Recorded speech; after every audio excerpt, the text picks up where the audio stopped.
The Lost Lighthouse Keeper.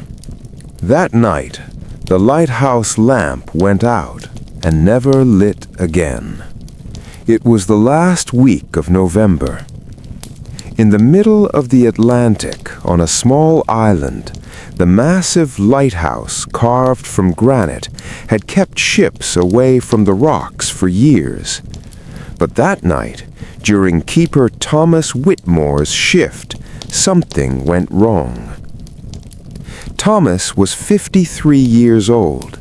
He had been serving alone at this lighthouse for 20 years. His hair had whitened from the sea salt, and his hands were calloused from ropes. He followed the same routine every evening. 2 hours before sunset, he would polish the lighthouse lens, check the oil mechanism, and then go up to his small room at the top to drink his black tea. He always looked west through the horizon to the point where the horizon disappeared. That evening, the weather was calmer than usual. The sea was almost like glass. The waves were whispering at the base of the rocks. As Thomas climbed the stairs, he could hear the creaking of the wooden steps. Every step made a different sound, and he knew them by heart. The third step groaned slightly, the seventh cracked sharply, and the 12th made no sound at all. When he reached the lantern room, he stopped. He waited for a few seconds in front of the large lens. The light hadn't been lit yet, but the last crimson of the sunset was reflected on the glass surface. Thomas touched the lens. It was cold. It was always cold in the evenings, but tonight there was a different kind of coldness, as if it were ice. He pulled his hand back and walked to the window. Outside, beyond the island's rocks, a thin strip of fog had appeared on the horizon, a gray, slow-moving, silently approaching fog. Thomas frowned. Fog usually came in the mornings, not evenings, but perhaps the wind had changed direction. The radio report had come over the afternoon. Clear skies, no wind, excellent visibility. But now that fog was there, getting closer. Thomas turned to the mechanism to light the lighthouse lamp. He turned the large metal wheel, opened the oil valve, and checked the wick. Everything was in place. But when he struck the match, the flame flickered and went out. He tried again. It went out again. On the third attempt, the flame caught, but it was so weak it was almost invisible. Thomas leaned down to inspect the wick. There was oil. The airflow was normal, but the flame flickered as if it couldn't breathe.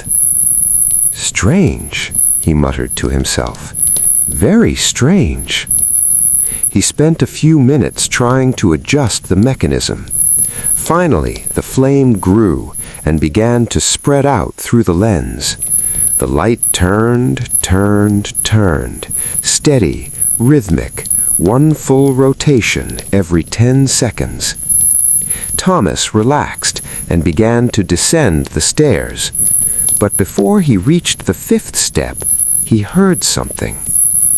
It was a whisper, faint, distant, like a sound brought by the wind. But there was no wind. Thomas stopped and listened intently. The whisper was repeated, a bit clearer this time. Was it a woman's voice, or just the sound of waves hitting the rocks? He didn't know, but he turned back up to find the source of that sound. When he went back up to the lantern room, the light was still turning, but this time he noticed, as the light rotated, a shadow fell on the window pane, a shadow in human form, long and thin. Thomas rushed to the window and looked out. No one was there.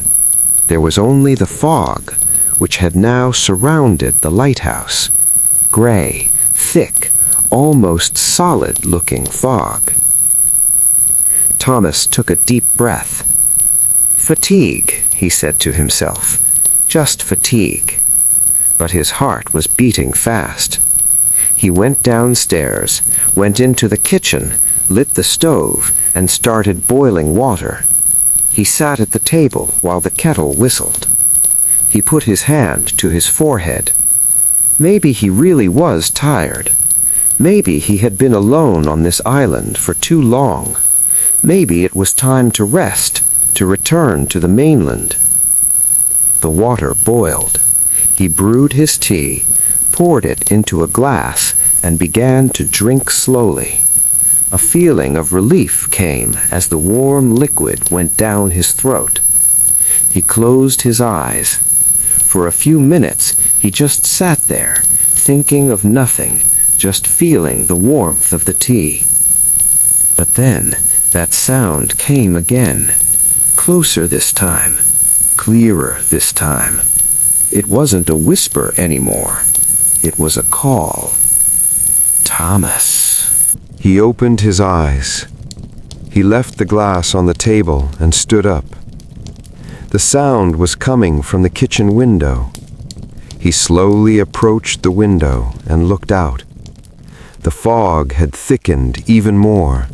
Almost nothing was visible. But there, amidst the fog, was a shape, a human silhouette. It wasn't moving, just standing there, looking at him. Thomas's breath caught. "Who's there?" he called out. But there was no answer, only silence and fog.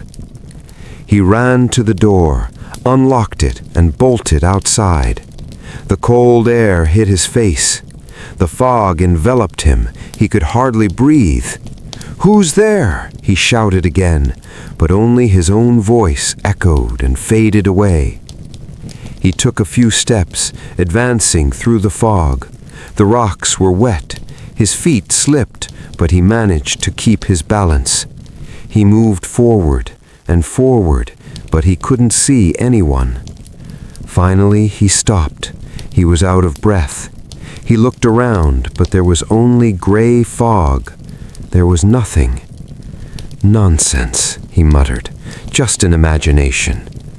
But just as he turned, he felt a warmth on his back, as if someone was standing behind him, as if someone was breathing. He turned slowly. No one was there. But in the distance, through the fog, he saw a light. Blue, pale, flickering. It brightened for a moment, then went out. Thomas took a step back. His heart was thumping in his chest. "It's not possible," he said. It's not possible." But there it was. The light reappeared, closer this time. It was moving slowly, coming towards him. Thomas walked backwards, but he couldn't take his eyes off the light. The blue glow danced through the fog as if it were alive. Then it stopped. The light stopped, and suddenly, like a whisper, he heard a voice. "Come." Thomas shook his head. "No," he said. "No, I'm not coming." But his feet moved. Against his will, step by step, he advanced towards the light. His eyes narrowed, his breathing quickened. The light grew brighter, closer, and then, for a moment, he saw a face within the light. A young, beautiful woman, but pale. Her eyes were closed, her hair mingled with the fog. Thomas wanted to scream, but no sound came out. He reached out his arm, wanting to touch the light, but his fingers touched empty space. The light suddenly went out, and darkness fell. Only the fog remained. He stood like that for a few seconds.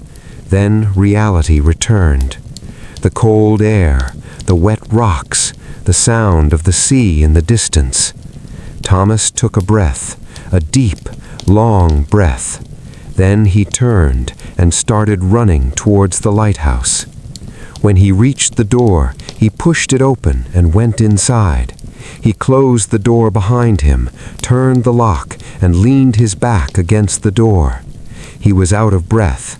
A bead of sweat trickled down his forehead. "What's happening?" he whispered. "What's happening to me?" But he knew the answer. He had seen that light before. It was years ago, but he hadn't forgotten. The same blue glow, the same silent call, and he hadn't seen it again since then, until tonight. Thomas walked slowly to the table and picked up his tea.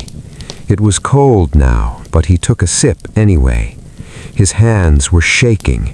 His eyes drifted to the old photograph on the wall, a black and white photograph in a wooden frame. There was a woman in the photo, young, beautiful, smiling. A man stood next to her, also smiling. It was Thomas, but much younger. And the woman was his wife. "Eleanor," he whispered. "Eleanor." It had been 23 years. 23 years ago, she had come to this island too. Thomas had been appointed as the new lighthouse keeper, and Eleanor had come with him. The first few months were peaceful and happy, but then the storm had come, a terrible, violent, deadly storm. Waves had washed the base of the lighthouse, the wind had torn off doors, and Eleanor had disappeared on the rocks. They had never found her body. The sea had taken her. Thomas had searched for days. The Coast Guard had searched, but they had found nothing. Only her scarf had been found, torn and wet among the rocks. Thomas had stopped speaking after that day. He would only give the necessary reports over the radio, nothing else. For years he met with no one, invited no one to the island. He lived only with the lighthouse, the sea, and the memories. But when he saw that light tonight, everything had come back. The pain, the regret, the loneliness, all of it had collapsed upon him at once. And he knew that light was Eleanor. She was calling him, but where and why? Thomas stood up and looked out the window. The fog was still there, but it looked calmer now. They moved slowly, as if they were breathing. Thomas took a deep breath and made his decision. He would go out. He would find the light, and he would get his answers. He put on his coat, took his flashlight, and opened the door. The cold air hit his face again, but this time he was ready. He advanced through the fog, step by step, careful but determined. The flashlight illuminated his way, but only for a few meters. Everything else was gray and uncertain. He walked for a few minutes, passed through the rocks, and approached the seashore. The sound of the waves was clearer now, rhythmic, repetitive, comforting. Thomas stopped and looked at the sea. The water was black, deep, infinite. Moonlight filtered through the fog, creating silver glimmers on the surface of the water. And then he saw it. The light reappeared. This time it was brighter, clearer. It stood on the water as if it were floating. It moved slowly, coming towards the shore. Thomas's breath caught. The flashlight in his hand trembled. The light approached, and then stopped. It was only a few meters away, and now Thomas could see her clearly. The woman was there, standing within the blue light. Her eyes were still closed, her hair waving in the wind. Her mouth was slightly open, as if she wanted to say something but couldn't. Thomas took a step. "Eleanor?" he whispered. Is it you?" The woman did not respond. She just stood there, motionless, silently. But then she slowly reached out her hand. Her fingers reached out towards Thomas, as if calling him. Thomas swallowed. His heart was beating wildly in his chest. He knew that if he touched that hand, everything would change. But he didn't know how it would change. Was he feeling fear, or curiosity, or just fatigue? He took another step. His hand hung in the air, trembling. His fingers approached the woman's fingers. Only a few centimeters remained. One touch, just one touch. But at that exact moment, a sound came from afar, a deep, hollow, long sound. It was a ship's horn. A ship was approaching. Thomas's eyes widened. He was confused. A ship in the fog? How could it see? The woman suddenly pulled back. The light flickered and dimmed. Thomas reached out. "No, wait!" he shouted. But it was too late. The light went out, and the woman vanished. Only the fog remained, and that deep horn sound from afar. Thomas stood by the sea, just looking. His breath was turning to steam. His hands were in fists. "Why?" he whispered. "Why now?" But there was no answer, only the sound of the waves and the soft hum of the wind. The fog began to dissipate slowly. The moonlight began to appear more clearly, and in the distance, on the horizon, the lights of a ship appeared. Thomas turned back and began walking towards the lighthouse. His steps were heavy, tired. When he reached the kitchen, he sat at the table and put his head in his hands. He stayed like that for a long time, thinking, remembering, suffering. But then he stood up, because he knew the duty wasn't over yet.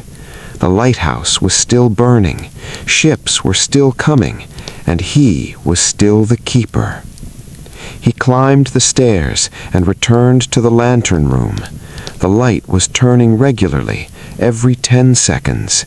Thomas checked the lens, checked the mechanism. Everything was in place, but he knew that something had changed that night. Eleanor had come back. Or maybe she had never left. Maybe she had been there for years, amidst the fog, watching him, waiting for him. Thomas looked out the window. The fog was almost completely clearing. The moon was shining, stars were visible. The sea had calmed down, and in the distance that ship was passing slowly, relying on the lighthouse light, proceeding safely. Thomas smiled, a small, tired smile. "You're still here," he whispered. "You were always here." And from then on, every night as he lit the lighthouse, he knew he wasn't alone. Eleanor was there, somehow, somewhere. Maybe in the light, maybe in the fog, or maybe just in his heart. But she was there, and that was enough. The deeper secret.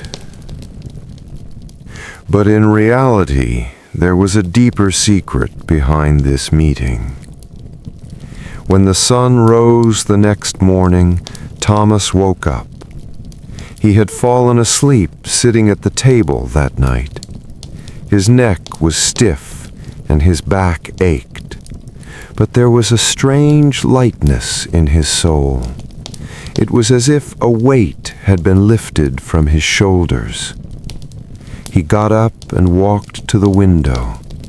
Outside, the air was clear, and the sea was a deep blue. The sun was shining, and birds were flying around the rocks. Everything was normal. Everything was peaceful. But then his eye caught something among the rocks. There on the seashore was something, small, white, and motionless. Thomas frowned and went outside. As he approached the rocks, his heart began to race, because what he saw was a piece of fabric, a white, wet fabric covered in moss, and he recognized that fabric. It was Eleanor's scarf. Thomas bent down and picked up the scarf. He held it in his hands, touched it, smelled it. It smelled of the sea, but also of something else. Lavender, Eleanor's favorite perfume. His eyes filled with tears. "How can this be?" he whispered. "How?" But he didn't know the answer, and perhaps he didn't need to know, because Eleanor had come back. Somehow, in one night, she had returned, and she had left him a message. "I am here. You are not alone." Thomas pressed his scarf to his chest and looked at the sea. The waves were hitting the shore. Foam was forming, then receding. Infinite, regular, comforting. And for the first time in 23 years, Thomas smiled. He truly smiled, because he knew that love never dies.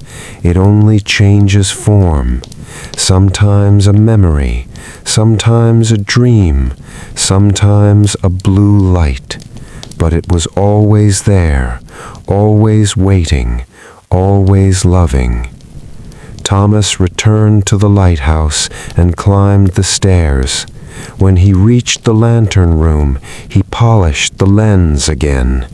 He would light it again when the sun set. He would protect the ships again. He would be the keeper again. But he was no longer alone. And that was everything. After that night, everything began to change slowly. Days passed. Thomas continued to light the lighthouse every evening, but now he felt different, lighter, more peaceful. Sometimes, in the silence of the night, he felt as if he could hear music, light, melodic, familiar.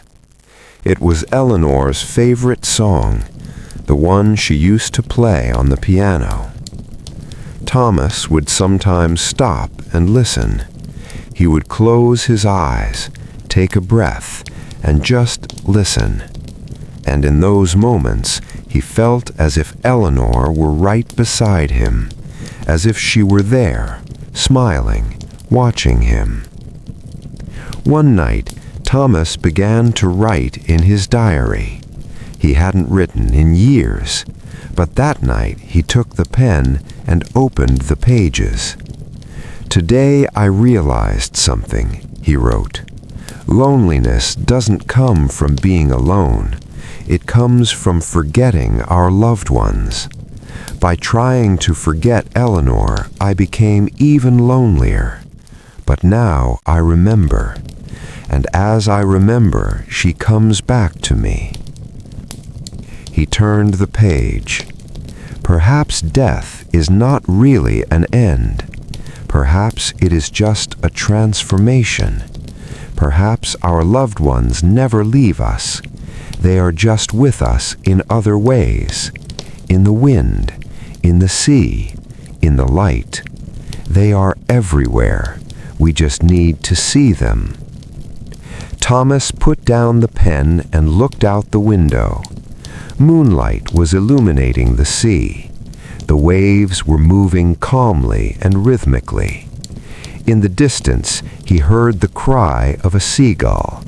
Then silence. But this silence no longer frightened him, because silence was not nothingness. Silence was, in fact, the deepest conversation.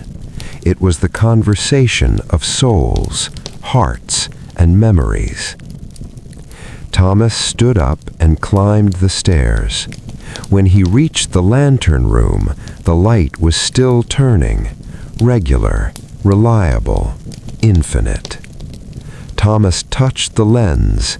It was warm because the light was inside, and that warmth felt good to him. He looked out. No ship appeared on the horizon, but he knew they would come. They always came, and he would always be here, waiting, lighting the lamp. Because he wasn't just a keeper, he was a guide for lost ships, for lost souls, and perhaps for himself. Thomas smiled and went downstairs. He went into the kitchen, brewed his tea, and sat at the table. Sipping his tea, he looked outside. Moonlight was seeping through the window pane, filling the room with a silver glow. And in that light, for just a moment, he saw Eleanor's face. She was smiling, peaceful, happy, free. Thomas reached out his hand, but he didn't touch her. He just looked. He just remembered. He just loved. And that was everything. But one question still remained unanswered. Was that light really Eleanor, or the longing within Thomas? Perhaps they were both the same. Perhaps our loved ones continue to live within us, in our memories, our feelings, our recollections. Perhaps when we see them, we are actually seeing our own hearts. Thomas thought about this question, but he didn't seek the answer, because some questions have no answer, or perhaps every answer is correct, because reality is as flexible as our perception. That night, Thomas got into bed. He pulled up the blanket, put his head on the pillow, and closed his eyes. Outside, the wind was blowing softly. Waves were hitting the rocks. The lighthouse beam was turning. And as Thomas slept, he dreamed. In his dream, he was on a beach. The sun was shining, birds were chirping, and Eleanor was beside him. She was laughing, talking, holding his hand. "Have you forgiven me?"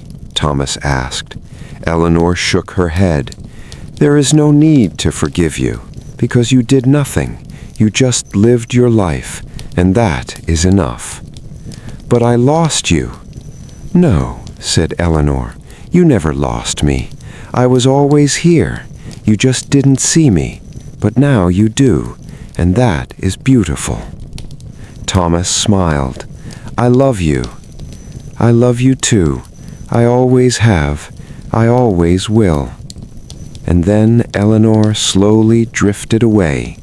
She walked toward the light, and the light enveloped her, and she vanished. But Thomas was not sad, because he knew she would always be there. Always. When he woke in the morning, the sun had already risen. Thomas got out of bed, stretched, and walked to the window. The sea had calmed, the sky was clear, and birds were dancing on the rocks. It felt like a normal morning, but Thomas knew that nothing was just normal anymore. He went downstairs, made his coffee, and sat at the table. In his hand was Eleanor's scarf, the one he had found yesterday. His fingers traced the fabric. With every touch, a memory came to life. Their first meeting, their first dance, their first kiss. All of it was there, hidden in the texture of the cloth. Thomas took a deep breath. Perhaps, he thought, perhaps this is not a time for goodbyes. Perhaps this is a time for a new beginning. After that day, Thomas changed. Now he woke up early in the mornings, cleaned around the lighthouse, and tried to make a small garden. He ordered seeds from the supply ship that came by land. Lavender seeds, Eleanor's favorite flower. Weeks passed. The seeds sprouted. Small green leaves emerged from the soil, reaching toward the sun. Thomas watered them every morning, carefully, lovingly. And every evening, as he lit the lighthouse, he would look at the lavender seedlings and smile. "Do you see, Eleanor?" he would whisper. "I am still here with you." It was the end of May. Thomas was working in the garden.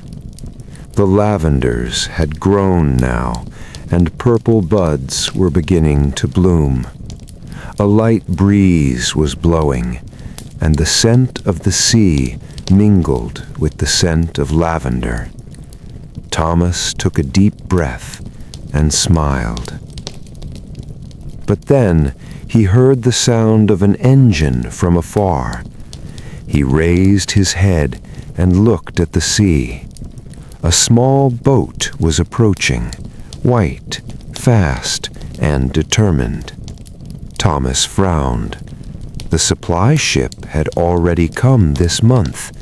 Who could this be? The boat docked at the shore. A young woman stepped out. She was 25 to 30 years old, with long brown hair and green eyes. She was carrying a bag. She walked toward Thomas and smiled. "Mr. Whitmore?" she asked. Thomas nodded. "Yes. Who are you?" "My name is Sarah. Sarah Whitmore." Thomas's heart stopped. "Whitmore?" The woman nodded. "Yes, I am Eleanor Whitmore's niece, your wife's niece." Thomas's breath caught. His hands began to tremble. "Eleanor's niece? But... "I know," Sarah said softly. "I was very little when Eleanor died. I was only 5 years old. But my mother always talked about you. And when my mother died last month, she gave me a box. Inside were Eleanor's letters, and the last letter was yours." Thomas's eyes filled with tears. "A letter?" Sarah took an old envelope from her bag and handed it to Thomas. "Here, Eleanor wrote this to you, but she never sent it. My mother said she kept it because Eleanor gave it to her before she died." Thomas took the envelope with trembling hands. On it, "To Thomas," was written in handwriting. It was Eleanor's handwriting. Thomas swallowed and opened the envelope. He took out the papers and began to read. "Dear Thomas, if you are reading this letter, it means I am no longer with you. I know this hurts deeply, but I want one thing from you. Please do not be alone. I have watched you through the years, in my dreams, in my memories, and I know you still love me. But loving is not just remembering, Thomas. Loving is also living, and to live, you must first forgive yourself. That night when the storm came, I went outside because we had argued. Do you remember? I wanted to leave the island, but you wanted me to stay, and I got angry, slammed the door, and went out, and I slipped on the rocks. But it wasn't your fault, Thomas. It was my choice. And if I could go back, I would do the same thing again, because I loved you, and love sometimes hurts. But this pain is the proof of love. Now, what I want from you is this. Live. Smile. Meet new people. Maybe love someone new. Because I will always be with you, Thomas. In the wind, in the sea, in the light. But you cannot live alone. Humans were created to be together. I love you always, and I always will. Eleanor. When Thomas finished the letter, there was silence. Only the sound of the wind, the sound of the waves, and the sound of slowly falling tears. Thomas wiped his eyes with the back of his hand and looked at Sarah. "Thank you," he said. "Thank you for bringing this to me." Sarah smiled. "Eleanor loved you very much. My mother always said so. She'd say, "Eleanor and Thomas were true love," and I believe it too. Thomas nodded. Yes, it was true love. It still is. Sarah looked around. She saw the lavender garden, and her smile widened. Lavenders, they were Eleanor's favorite. "I know," said Thomas. "I planted them for her." Sarah leaned down and smelled a lavender. "It smells wonderful, and they've grown so beautifully." Thomas came beside her and looked at the lavenders. "Yes, I watered them every day, talked to them every day, and now they are here, just like Eleanor. She is gone, but she is still here." Sarah looked at Thomas. "You are not alone, Mr. Whittemore. Perhaps you are physically alone, but your soul is still connected to Eleanor, and that is a beautiful thing." Thomas turned his eyes to Sarah. What do you do? What is your job?" "I am a psychologist," Sarah said. "I work with people, I help them, and lately I've been working specifically on loss and grief, because I know what it means to experience loss." Thomas nodded. "I understand. And how long will you stay here?" "Only a few hours," Sarah said. "The boat will return this evening. But if you like, I can stay longer next time. Maybe we can talk. Maybe I can look at your lavenders." Thomas smiled. "That would be nice."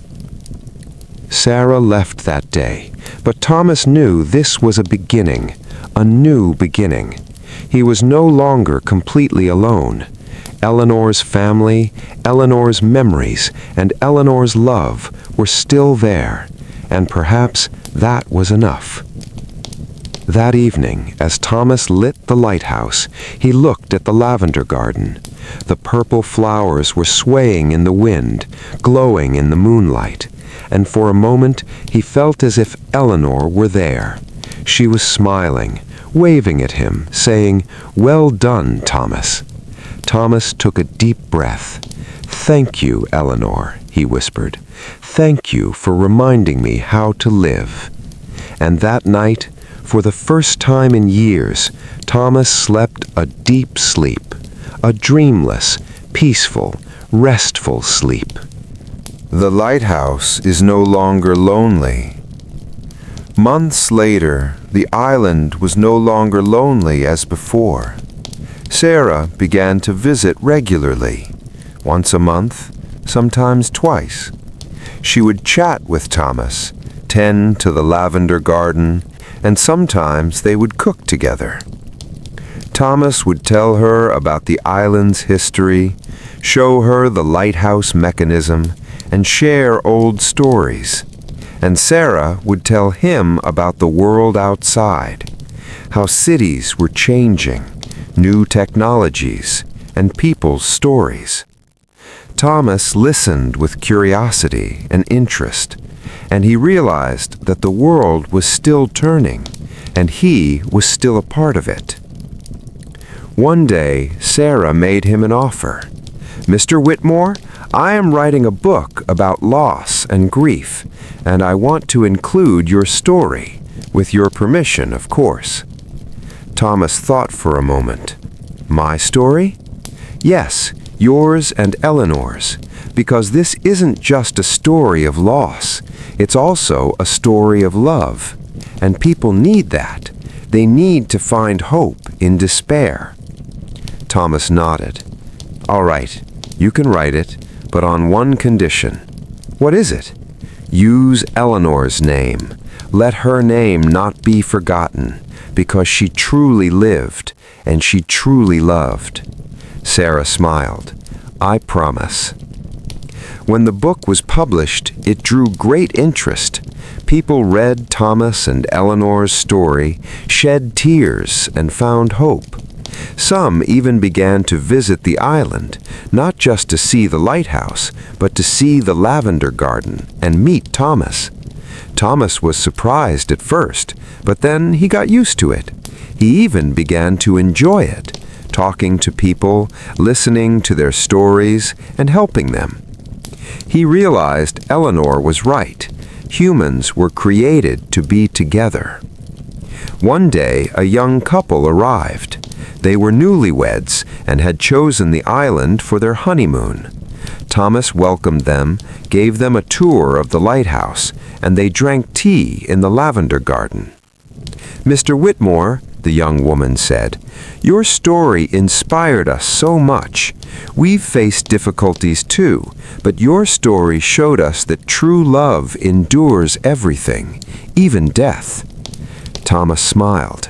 "Yes, true love never dies. It only changes form, and if you let it, it will always find you." The young man nodded. "Thank you. It was an honor to meet you." After seeing them off, Thomas returned to the lighthouse. He climbed the stairs to the lantern room. The light wasn't lit yet. The sun hadn't set. But Thomas knew he would light it again in a few hours, as he always did. But he wasn't lighting it alone anymore. He was lighting it with Eleanor, with the lavenders, with memories, and with love. On a New Year's Eve, everything became even more magical when it snowed. The island usually didn't see snow, but that year, at the end of December, it snowed. White flakes descended from the sky, slowly, silently, magically. Thomas watched from the window, a warm tea in his hand and a smile on his face. There was a knock at the door. Thomas was surprised. Who could come in such weather? When he opened the door, he saw Sarah. She had a cake box in her hand and a large bag on her shoulder. "I thought you shouldn't spend New Year's Eve alone," she said, smiling. "So I came." Thomas smiled. "That is very kind of you. Come in. You must be freezing." They drank tea, ate cake, and chatted. Sarah talked about what she had done throughout the year, how successful the book was, and how many people had sent messages. Thomas listened, nodded, and smiled. "So, Eleanor's story has spread to the world," he said. "That is very beautiful." "Yes," Sarah said, "and it's thanks to you. You keep her story alive, every day, every night." Thomas looked out the window. The snow was still falling, covering the lavender garden in a white blanket. "I never forgot how much Eleanor wanted to see the first snow," he said. "She always said, 'I wish we could be on the island one winter to watch the snow.' And here it is now. Perhaps she is sending it to us." Sarah smiled. "Perhaps." As midnight approached, Sarah and Thomas went up to the lantern room. The light was turning, regular, reliable. Outside, the snowfall had intensified. Everywhere was white. The moonlight hit the snow, making everything sparkle. 10 seconds left," Sarah said, "to the new year." Thomas nodded. "A new year, a new beginning." 3, 2, 1. "Happy New Year, Mr. Whittemore." "Happy New Year, Sarah." Two people stood there under the lighthouse beam in the middle of the snow. And in that moment, Thomas felt it. Eleanor was there. She was with them. She was smiling. She was happy. Thomas closed his eyes and whispered, "Happy New Year, Eleanor. I love you." And the wind replied, light, soft, familiar, "I love you too, Thomas. Always." When spring arrived, the lavenders bloomed magnificently. It was March. Winter had passed. Spring was coming. Every morning, Thomas went out to the garden, checked the lavenders, and talked to them. "Good morning, my beauties," he would say. "How are you today?" And the lavenders swayed in the wind as if responding. The purple buds had begun to open. The scent spread everywhere. The island was no longer just a piece of rock. It was a garden, a corner of paradise. One morning, while working in the garden, Thomas found a letter. It lay among the stones, a white envelope with no handwriting on it. Thomas took the envelope and opened it. Inside was a small piece of paper with only one sentence written on it. "Thank you. You never forgot me, and I will never forget you. E." Thomas's heart stopped. His hand trembled. "Eleanor?" he whispered. Is it you?" But no one was around. Only the wind, only the lavenders, only the silence. Thomas pressed the letter to his chest and smiled. "Thank you," he said. "You never forgot me either, and for that, infinite thanks." From that day on, Thomas began to spend even more time in the garden. He planted new flowers, built a small bench, and sat there to read books. And sometimes, when the wind blew, he felt as if Eleanor were sitting beside him, silently, peacefully, together. Thomas made a decision. And then one day, Thomas made a decision. By the time summer arrived, Thomas had turned 60. He had been a keeper at this lighthouse for 27 years. A long time, a tiring time, but at the same time, a meaningful time. One evening, he called Sarah. "I've made a decision," he said. "It's time to retire now." Sarah was surprised. "Are you sure? This lighthouse is your life." "Yes," said Thomas. "But life isn't just about one place. Life is about moving on, and I am ready to move on now." "So what will you do?" Thomas smiled. "I don't know. Maybe I'll travel. Maybe I'll see the places Eleanor wanted to see. Maybe I'll just live on the mainland and meet people. But I know one thing. I won't be alone anymore." Sarah's voice was soft. "Eleanor would be proud." "Yes," said Thomas. "I think she would." In August, Thomas officially left the lighthouse. The new keeper arrived, young, energetic, and eager. Thomas taught him everything: the mechanism, the routine, the lavender garden. "These lavenders are special," he said. "Take good care of them, because they aren't just flowers. They are a memory." The young man nodded. "I promise." Thomas climbed the stairs for the last time and reached the lantern room. He touched the lens one last time. It was cold because he hadn't lit it yet. But Thomas knew that someone else would light it tonight. That is how life continues. One keeper leaves, another arrives. But the light always burns. He looked out the window. The lavender garden was filled with purple. The wind was blowing softly, and the flowers were dancing. And for a moment, Thomas saw Eleanor. There, in the middle of the garden, she was smiling. "Goodbye, Eleanor. But this isn't a goodbye. This is just a see you later." And Eleanor smiled. "See you later, Thomas. I will always be with you." As Thomas moved away from the island in the boat, he turned back. The lighthouse was still there, tall, strong, and eternal. The light wasn't lit yet, but it would be in a few hours, just as it always was.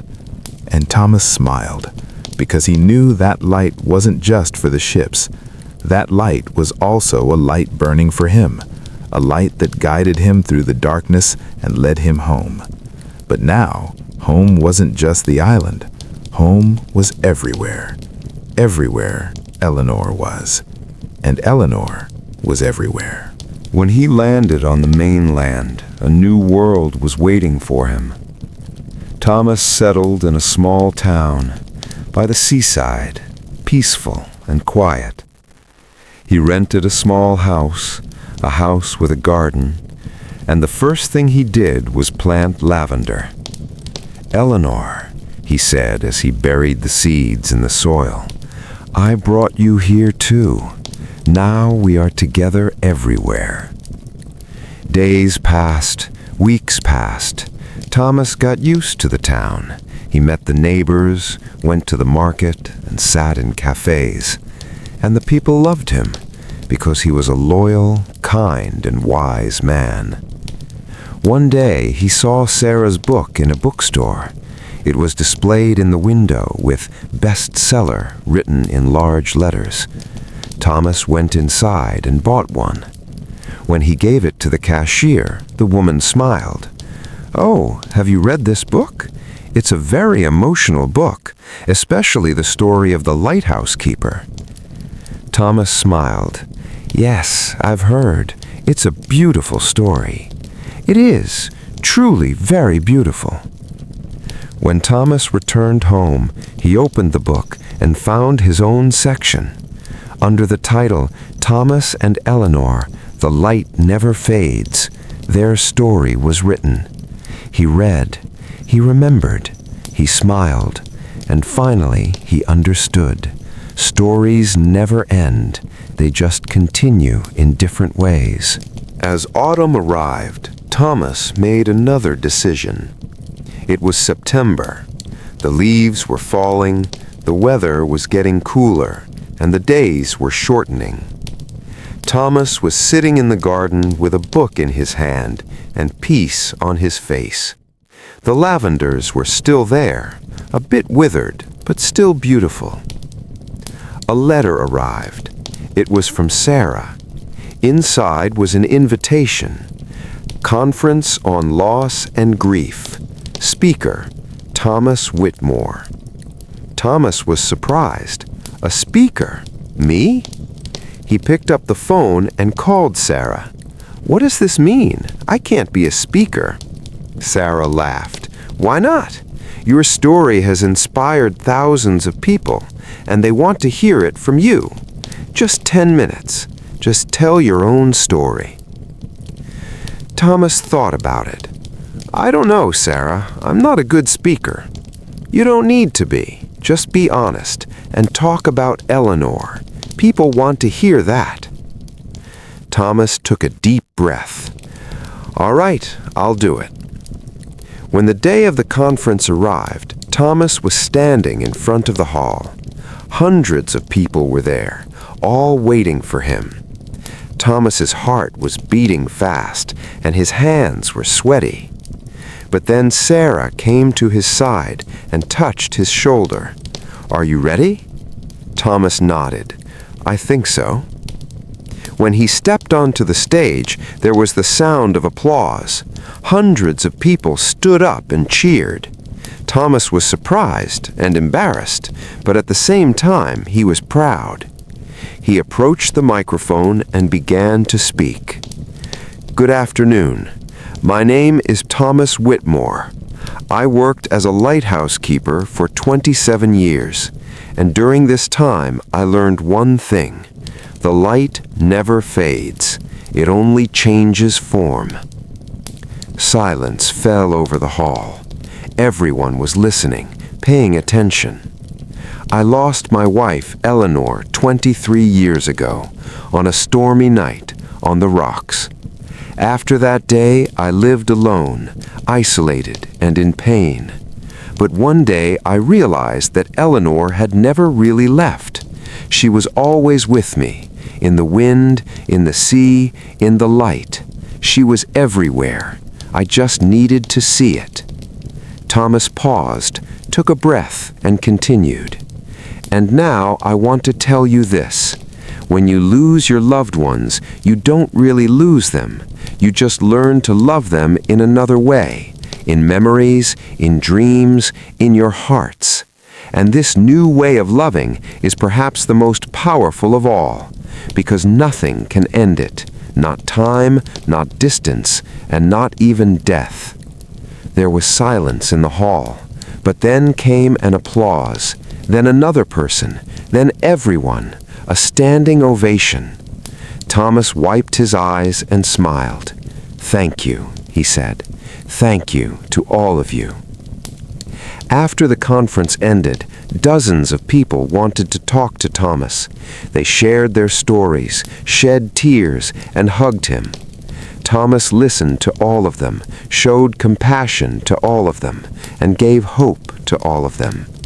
A woman came up, elderly and fragile.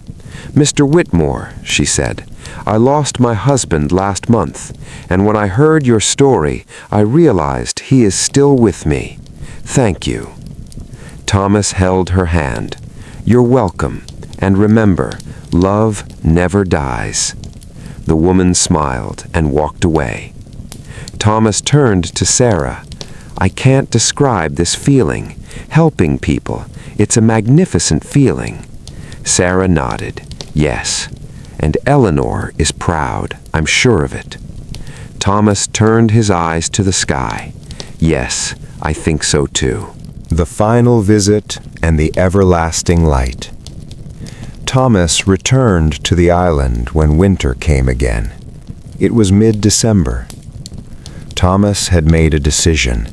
He would visit the island, just for one day, just one visit, but he had to go. When he arrived at the island by boat, it was snowing, just like last year, white, silent, and magical. Thomas stepped ashore and walked toward the lighthouse. The new keeper greeted him with a smile. "Mr. Whitmore, welcome. The lavenders are in great shape, don't you worry." Thomas smiled. "Thank you. May I see them?" "Of course." When they went to the garden, Thomas couldn't believe his eyes. The lavender stood even under the snow. The purple buds were frozen, but still beautiful. And there was something new in the middle, a small stone monument. There was an inscription on it, "Eleanor Whitmore, for the light to burn with love." Thomas's eyes filled with tears. Who did this?"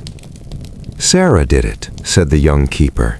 "She came last month and built it, because she said Eleanor should have a monument here." Thomas placed his hand on the stone. It was cold, but somehow it felt warm too. "Thank you, Sarah," he whispered.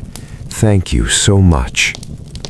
Thomas stayed on the island until evening that day. He went up to the lighthouse, watched the light, and was filled with memories. But this time there was no pain, there was only peace. Because he now knew Eleanor was always there, and she always would be. As the sun set, Thomas sat in the lavender garden. The snowfall had stopped, the sky had cleared, and the stars began to shine. The moon was rising, slowly, silently. And for a moment Thomas saw Eleanor. She was sitting next to him, smiling, holding his hand. "Hello, Thomas," she said. "Did you miss me?" Thomas smiled. "Every day, but it doesn't hurt anymore, because you are always with me." "Yes," said Eleanor, "I am always with you, and I always will be, because love is immortal." Thomas nodded. "Yes, it is immortal." Eleanor slowly faded away. She turned into light, and the light rose to the sky, mingling with the stars. Thomas watched, smiled, and took a deep breath. "Goodbye, Eleanor," he said. "But I know this isn't a goodbye. This is just a see you later." As Thomas moved away from the island in the boat, he turned back. The lighthouse was burning, glowing and turning, regular, reliable, and eternal. Just like love, just like memory, just like Eleanor. And Thomas knew that everything was all right now, because the light would never fade, it only changed form. And Eleanor's light would always burn, always shine, and always show him the way. And so the story ended. But in reality, no story ever truly ends, because love is eternal, memories are immortal, and the light always burns. Thomas now lives in his small town, growing lavenders in his garden, talking to people and sharing his story. And every night before going to bed, he looks out the window, counts the stars, and whispers to Eleanor, "Good night, my love. I love you." And the wind replies, "I love you too, Thomas. Always." And Thomas falls asleep smiling, peaceful, happy, and full of love. Epilogue. A few years later. Thomas is now 65 years old. His hair has turned completely white, and his face is wrinkled, but his eyes still shine. He still grows lavenders, still helps people, and still remembers Eleanor. Sarah visits regularly. She is now a famous author and speaker. She has written her second book, The Light Never Fades, Life After Loss, and this book has also entered the bestseller lists. One day, Sarah comes with news. "Mr. Whittemore, a museum is going to open on the island in memory of you and Eleanor. Its name will be Eleanor Lighthouse Museum." Thomas smiles. "A museum? Seriously?" "Yes, and you will be the speaker at the opening ceremony." Thomas nods. "All right, I accept." There are hundreds of people at the opening ceremony. Local people, tourists, journalists. Thomas steps onto the stage and speaks. "Dear friends, we are gathered here today to commemorate Eleanor. She was not just my wife, she was also a light, my light.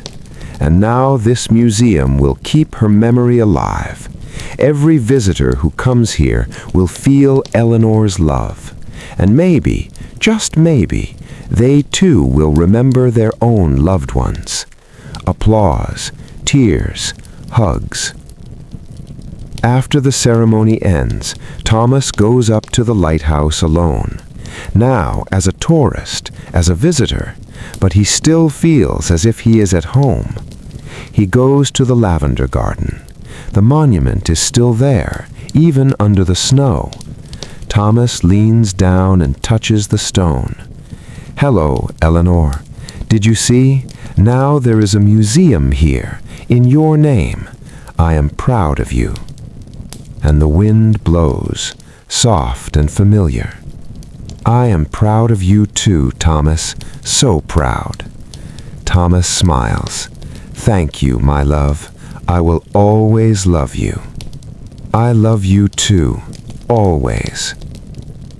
As Thomas returns home, the sun is setting. The sky is filled with orange, pink, and purple colors.